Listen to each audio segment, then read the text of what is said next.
అది పెట్టుకుని మాట్లాడితేనే ఆ ఫీలింగ్ కనీసం షాల్ పెట్టుకోండి.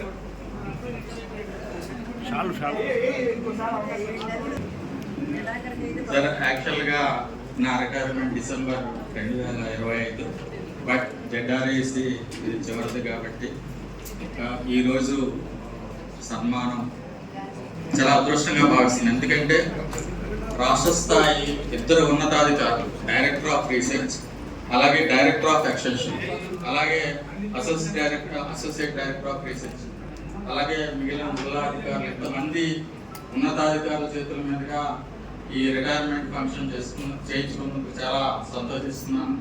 ఇంత బాగా చేసినందుకు అందరికీ కూడా కృతజ్ఞతలు తెలియజేస్తున్నాను. అయితే నేను చెప్పేది ఏంటంటే, మనం సర్వీసు చేసేటప్పుడు నేను ఇప్పుడు 33 years సర్వీస్ చేశాను. 33 yearsలో ఏమి చేశామని వెనక్కి తిరిగి చూసుకుంటే ఏమీ లేదు. ఓన్లీ మనము ఈ వెల్ఫేర్ స్కీమ్ చేయడం తప్పించి ఏమి చేసినంతగా కనపడడం. అంటే మనము సర్వీస్ చేసామంటే మన మార్పు ఉండాలి. ఉదాహరణకి నేను